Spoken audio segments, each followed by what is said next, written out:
Good afternoon, everyone. This is the first episode of the In the Weeds podcast where we talk about everything in the UK League of Legends esports scene.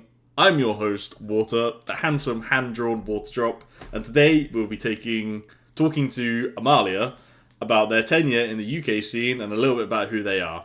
Welcome, Amalia. Now, can you introduce yourself and tell us a little bit about what you do and who you are? Basically, I been playing League for maybe close to 11 years, question mark? Got Mm-hmm. time.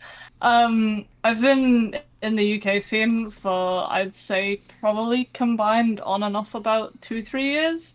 I've been on many, many, many teams, and I play mainly in UKL Div 3. Mm-hmm. So, you mentioned you've been playing for 11 years. What's the story behind that? How did you get into League? Uh, I played like a bunch of like normal I played a lot of like DS Wii games like Zelda, Twilight Princess and that kind of stuff. Mm-hmm. But Yeah. when I got a laptop for the first time and I had access to the mystical world known as Steam, I played a lot more like random things that weren't really to the genre that I was used to. Mm-hmm. And one of the games was a game that I don't think is around anymore. Um, I can't remember the exact name of it, but it was basically a like 3D dogfighter MOBA and it had dragons in it. Mm-hmm. And at the time I was playing it with my friend and he suggested like to play League of Legends because it was a very like similar game. So he suggested we play League. So then I installed League of Legends and here we are. Incredible. How? What was the thing like? What lane did you first gravitate towards when you first started playing League? Was there anything from this previous MOBA that you'd played that made you want to play a specific role? Or A lot of it was well, the game that I'd played previously was a MOBA by definition, but mm-hmm. it really wasn't like anything like League. Um, as I said, it was more like it had 3 lanes, but like 3D, like as if you were playing a plane. It was like 3D dogfighter, like War Thunder-esque game, Mm-hmm. but it had dragons in it, and there was lanes and minions and stuff. So it was a really Uh-huh. weird game. So I I medieval came World into War League, Two. yeah, basically. But they had like okay, but like you had a dragon that had 4 spells like in League, and then you had a rider that would go on the dragon that had 2 abilities, which was basically your summoner spells. Oh, okay, So it had okay. like a lot of League-esque things, Yeah, but it yeah. wasn't League of Legends. Mm-hmm. Okay. So when I started playing League, I tried to look up videos, but like obviously I started playing League like a while ago, Yeah. so there wasn't the Yeah. best stuff in terms of like learning the game. Mm-hmm. So I kind of just picked whatever I thought looked cool. And what looked the coolest to you? What was I the thing that mean, stood out? back in my day, there was a beginner free rotation of champions, Mm-hmm. which I don't think is Yeah. a thing anymore. Um, so you had the same, everyone had the same set of champions regardless of when you started. Yeah. Uh, most of them I thought looked really boring. And then I saw Kazakhs, and then I got really happy because I thought Mm-hmm. Kazakhs looked like Scyther, and I thought Scyther was cool. Scyther is cool. I thought he looked like Scyther and also a Xenomorph at the same time, so I just thought those 2 things were cool. So Kazakhs was automatically pretty cool. Yeah. Fair enough. How so if I'm right, you play mid lane now, right? Yeah, So Kha'Zix, not known as a mid laner. So yeah, yeah, but like nobody knew where people went, and especially if you're new, you Mm-hmm. don't know where people are supposed to Mm-hmm. go. My Oh, first okay. ever solo queue game, I played Kazakhs mid. Well, Because I didn't know where people were it supposed to go. I just picked the characters that looked cool. if I am remembering correctly, they used when Kha'Zix first came out, Kha'Zix used to be a mid laner because of his I W think being so, like yeah. insanely like strong or something along those lines. Yeah, Um, you just W evolve and just poke. And yeah. He was So basically Zed before they put Zed in the game. did you primarily play Kazakh's mid lane, or did you play him as more in his more traditional newer role jungle? I played Kazakh's mid. I remember I played Kazakh's mid my first solo queue game, Mm-hmm. but after that, I think I pretty quickly swapped to playing jungle, and I played like old Volibear and Mm-hmm. like Kindred, Kazakh's obviously, old Warwick, Mm-hmm. like champs like that. Okay. So you started playing most of your first couple years playing League in the jungle. Yeah, am I right? Yeah, I Okay. reached So gold for the first time playing Kindred in jungle. so at what point did you make the transition from jungle to mid lane to get to where you are today?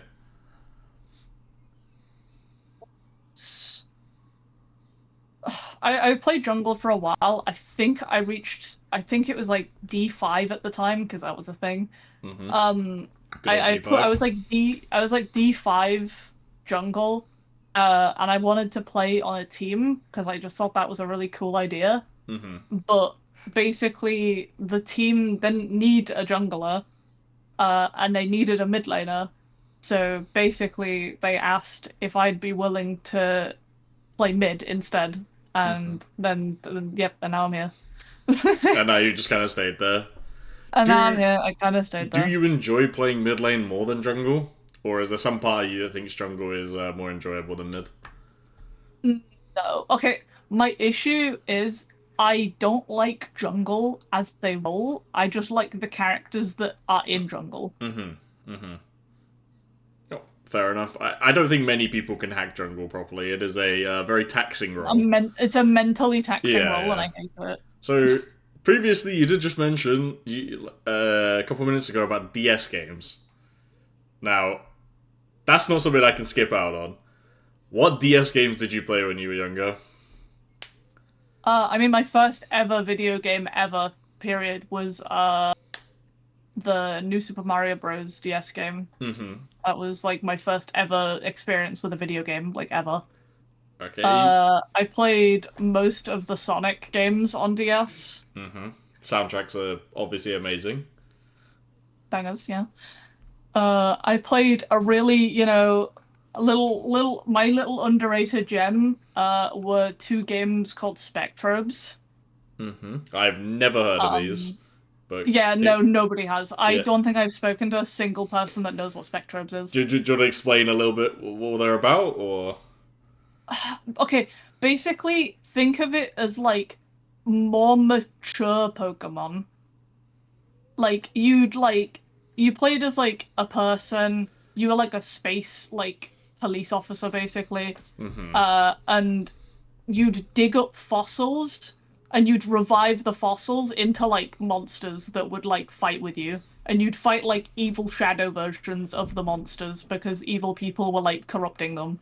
That's basically what Spectrobes was. Ah, okay, okay.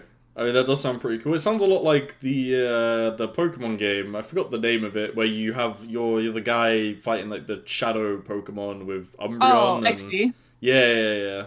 Yeah, That. XD Gale of Darkness is really cool. It's coming to Switch, which I'm really happy about. Oh, well, I can't wait to see that as well. But yeah.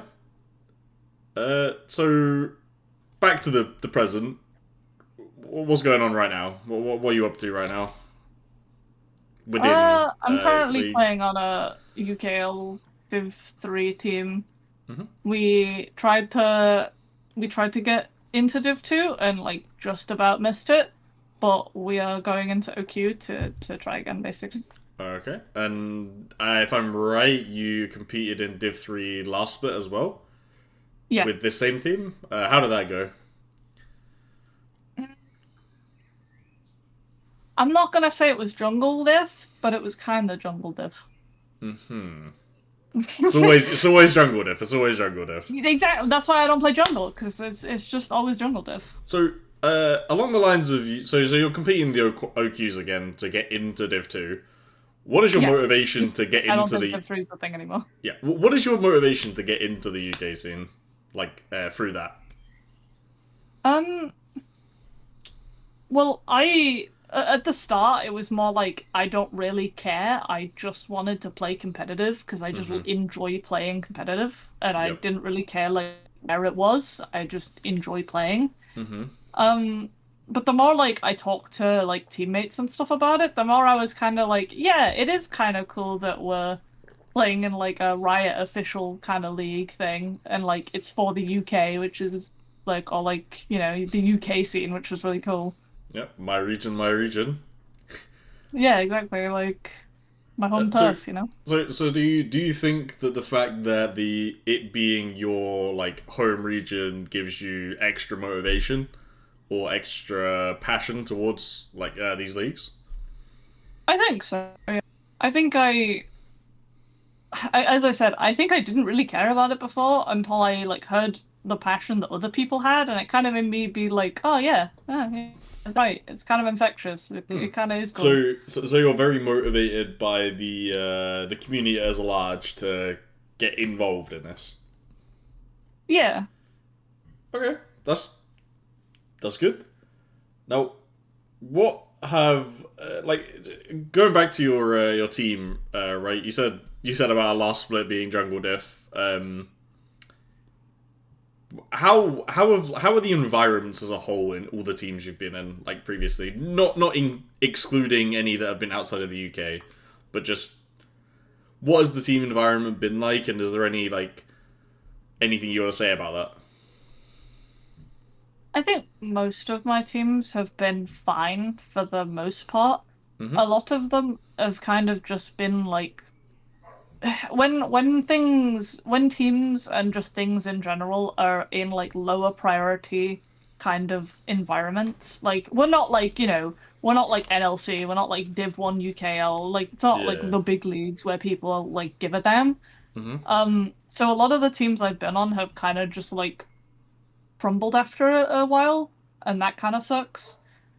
Which is why I kind of ping pong on teams a lot, or just like take breaks from playing competitive because it's a bit Mm-hmm. exhausting. Because I feel like you get invested, and then the org or the team just falls apart, and it's kind of Yeah. sad. So Um, another thing I wanted to specifically ask is related to your mildly interesting champion pool. Has that what do been you an issue? mean? Has that been an issue going into these team environments? Has anyone ever brought it up as a negative, or maybe they brought it up as a positive?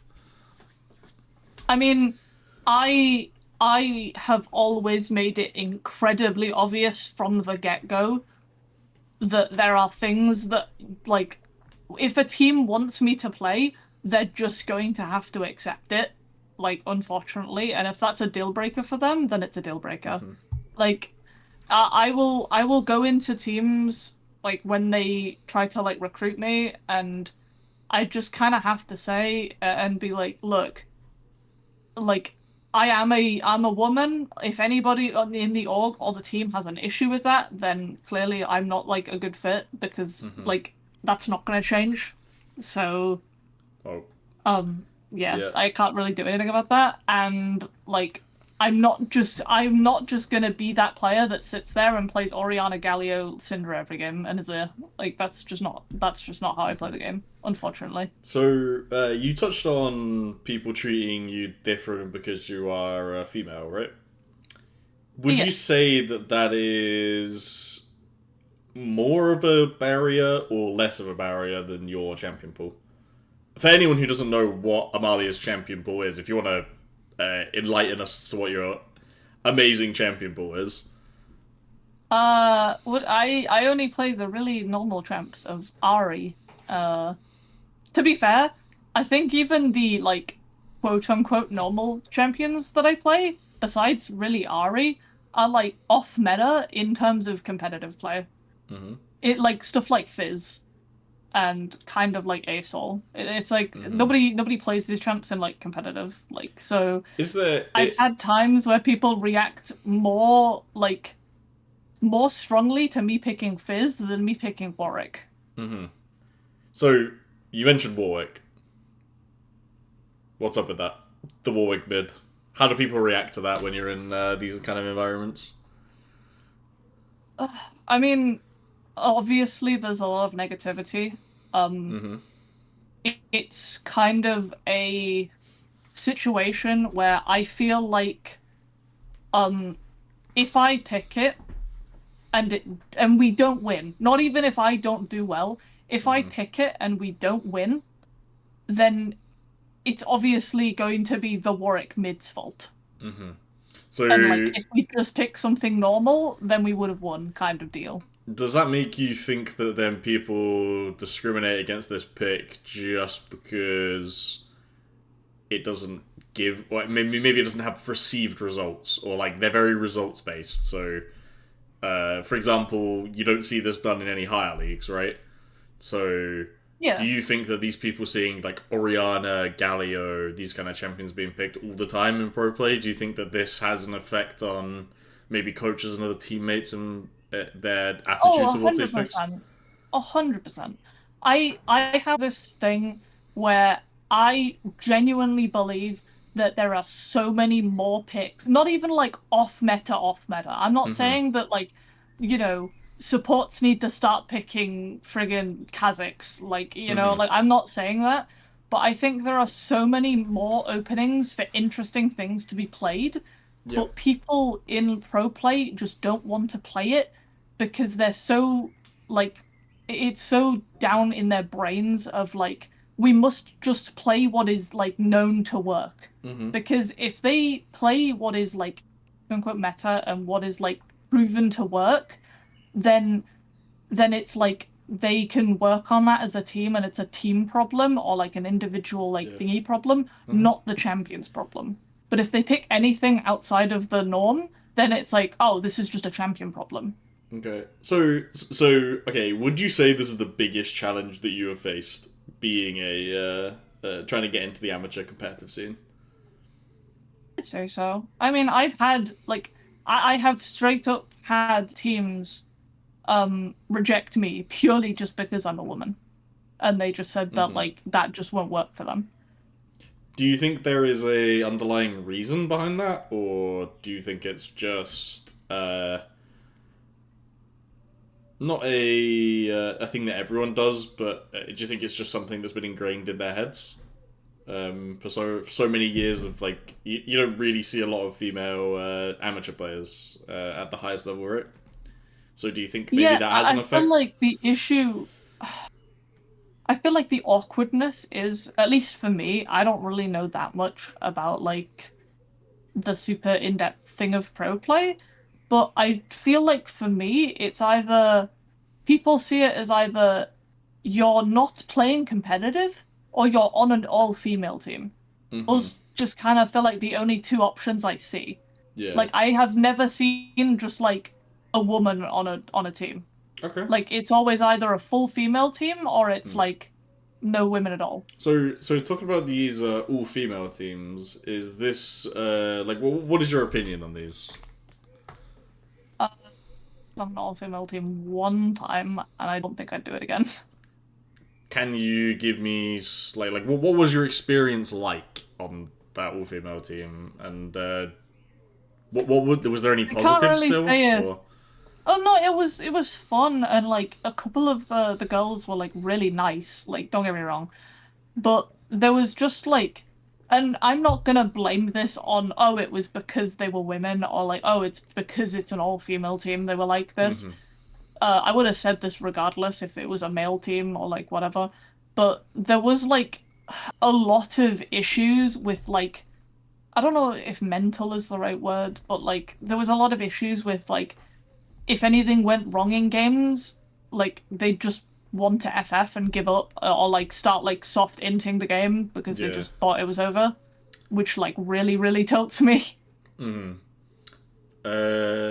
you think that kind of mentality of like things have gone wrong in the early, there's no way to bring it back? Do you think that?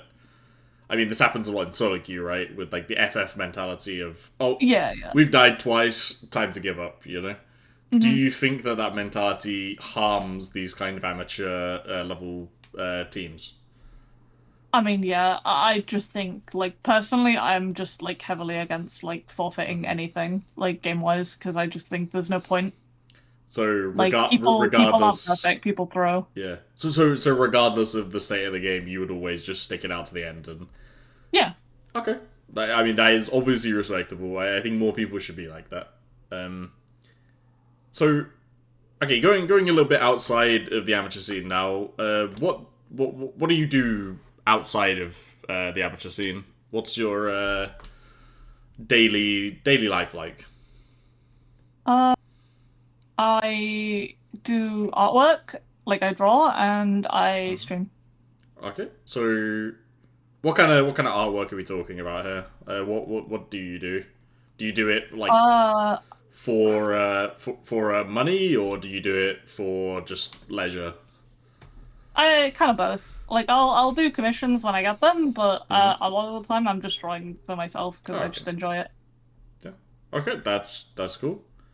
What streaming? What's that like? Do you stream League or? Yeah, yeah. It's mainly League, and then I'll have like two, maybe 1 or 2 days a week where I'll stream something else. Mm-hmm. And what kind of streamer are you? I do mainly VTubing stuff. Mm-hmm. Like which is like I stream with like an avatar instead of using a camera. Mm-hmm. And is there any reason behind that? Or A lot of reasons. Mainly like there's obviously I can't say there isn't the whole like a bit of, self-doubt kind of thing about how I look. mm-hmm. But also it's just like I do concept art and character design. Like character design is a really important thing to me, Mm-hmm. and being able to express myself in any way I want basically is a really appealing thing to me. Mm-hmm. So in some ways, it's a lot like your League of Legends champion pool, right? Like I'll speak to my coach Mm-hmm. about this, about the champ pool thing. And his basic like because I've spoken to him a lot about it. Like we've done like coaching about it. Like he's talked to me one on one about it. His Mm-hmm. basically thing about it now is that if I want to do this, like if I want to play what I want, Yeah. I basically the options are either just be better to the point where I don't care about like I can just lock in Shyvana mid and it just doesn't matter and I'll perform regardless. Mm-hmm.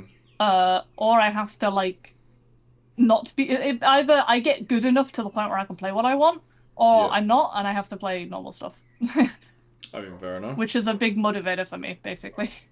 Okay. Is there so you're motivated by your coach at the moment telling you basically get good and be better than everyone, and then you can play whatever you want. Basically, I mean, it's a good motivator. that is a good motivator. Yeah, I'll give him that. That is a great motivator. Um, is there any lines like is there any lines champion wise or like playstyle wise that like he won't let you cross or they won't let you cross? Or have you There've not, been or a lot of times where he's just why does this work in mid lane? Like he wants me to like justify myself Mhm. because like as like I could literally be Faker and I don't think he'd let me play Yumi mid. I just don't think that's a like I don't think we're getting there. Yeah. So so you'd say the line is pretty high. Yeah. I think as long as I can justify it to him and be like, this is a situation where this pick is good, and Yeah. I can prove that to him that it's Mhm. good, then he's just like, yeah, do what you want. Oh, okay. So is there anything you want to talk about on here? Anything you want to bring up? Maybe you want my opinion on something, or you want to just have a discussion about something. I think for me, the two biggest points that if I were to be like, what changes would I like to see in League of Legends? Oh, okay. You want to To talk be honest, league balance? Okay.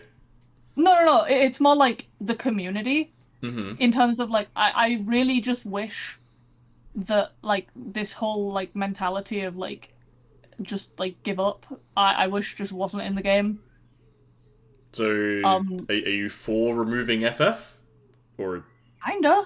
I just think it's pointless. Like I, I get that people have the mentality of the game is over, why waste time? Mm-hmm. Yeah. Yeah. But I think there are just so many games where the other team would have won if they just stuck it out, but they don't, Yeah. and they basically just choose the 100% lose button by pressing FF.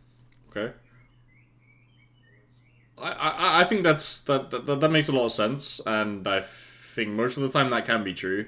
But on the other hand, what about if you have someone intentionally losing your game? What Yeah, do you think that it is worth it for Riot to implement more systems that combat that and that I mean, I'm pretty allow sure they're doing that, no? I'm pretty sure they're making a system to where, like, if it detects someone running it down, you get to FF early, and it like basically resets the game. okay, but that involves having FFing still be in the game. Yeah, but I You feel see like that? there's a fundamental difference between the team just being behind and giving up, and somebody intentionally like running the game down. Yeah, I guess. So, do you think that people giving up is a completely separate problem all in itself, or do you think it is still related to like FF or like people soft inting and hard inting if they're bold enough? I feel like people int because of like I don't know. I don't know. I've never done it, but like I feel like people int like actually int games purely just because of either like a mental thing that's happened in the game, like jungle comes mid and smites cannon, mid lane now mad runs game down, or it's like the even worse one is like somebody comes into a game pissed off from a previous game Yeah. and then takes that out on the new people, which I think is infinitely worse because the people in that game didn't do anything. Yeah, So they don't fair. Yeah, deserve to get yeah. run I down. mean, yeah, that does make sense. Yeah. I think regardless of what the problem is, it is very hard to propose a solution Oh because no, I'm not saying it's easy. yeah, It's very, very difficult. I personally feel like the solution to all of this is just for people to be more um, human about everything. You know? Yeah, I I really wish there was just more like empathy in general, especially just on the internet and online, because people have this thing where because it's technically anonymous, because like you're not standing in front of your like solo queue teammates kind of thing. Yeah. People think that it's okay to just like be terrible to people. Do you think having some kind of like way to link your real life identity to your in game identity would alleviate any of this pressure, or do you think it would just make it worse? I mean, I think they do that in like Korea where they have it linked to your like whatever Your Korea's ID card, equivalent of like yeah, social security number is. yeah, Um, I think that would stop a lot of like people with their like 50 billion accounts type players. yeah, But at the same time, I think people just need to be more like I don't know, just people need to care like about other people and realize that like unfortunately your jungler is in fact a human being and they have feelings and you can't just yeah, throw slurs at them 24/7. yeah. Well, we are coming to the end of the time we have for this episode. Moral of the story: be more empathetic, be more human. In solo queue especially, and in team environments. This goes a long way in helping everyone just get along better. I'd like to thank Amalia for coming on this episode. Great conversation we've had, and it's a pleasure to get to know you a little bit better. Is there anything you want to say quickly before we end? Don't FF. Don't TM. FF. As Don't that FF, it's cringe. as that mentality. All right. Yep. Thank you everyone for listening to this episode, and I'll be back again with a brand new guest to talk to them about League.